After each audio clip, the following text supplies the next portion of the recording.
कैसे हो दोस्तों। उम्मीद है आप ठीक होंगे। आज के वीडियो में मैं आपको आपके पूर्व जन्म की कहानी सुनाऊंगा। कृपया करके आप इस चैनल को सब्सक्राइब और वीडियो को लाइक जरूर कर देना। तो चलिए ज्ञान ग्रहण करते हैं।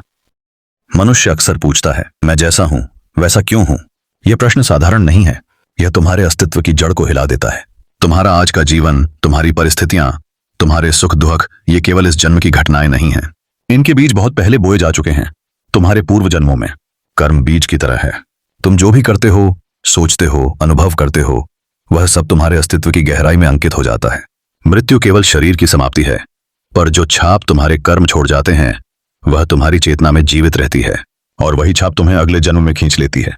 कभी सोचा है क्यों कोई जन्म लेते ही राजमहलों में पहुंचता है और कोई भूख और गरीबी में? क्यों किसी के पास सहज ही संगीत, ज्ञान, कला खिल उठती है और किसी को साधारण चीजें सीखने में भी संघर्ष करना पड़ता है?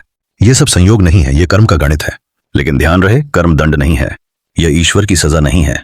यह तो सिर्फ एक प्राकृतिक नियम है, जैसे गुरुत्वाकर्षण। यदि तुम पत्थर को ऊपर फेंकोगे तो वह नीचे गिरेगा। यह दंड नहीं है, यह नियम है।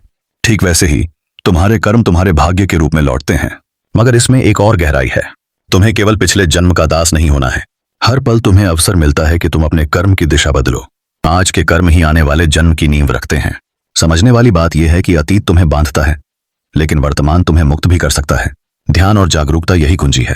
यदि तुम हर क्षण सजग हो जाओ तो तुम कर्म के चक्र को तोड़ सकते हो। तब तुम केवल अपने बीते हुए का परिणाम नहीं रहोगे, बल्कि अपने भविष्य के निर्माता बन जाओगे। यही मुक्ति है, यह जानना कि मैं अपने कर्मों का मालिक हूं, दास नहीं। पूर्व जन्म का प्रभाव आज भी है, पर वह अंतिम नहीं है।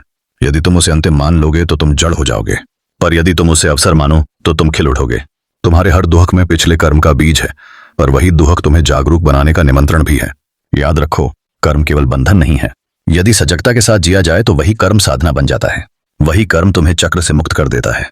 और जब तुम मुक्त हो जाते हो तब जीवन केवल पुनर्जन्म की कड़ियां नहीं रह जाता, वह शाश्वत हो जाता है, अमृत हो जाता है।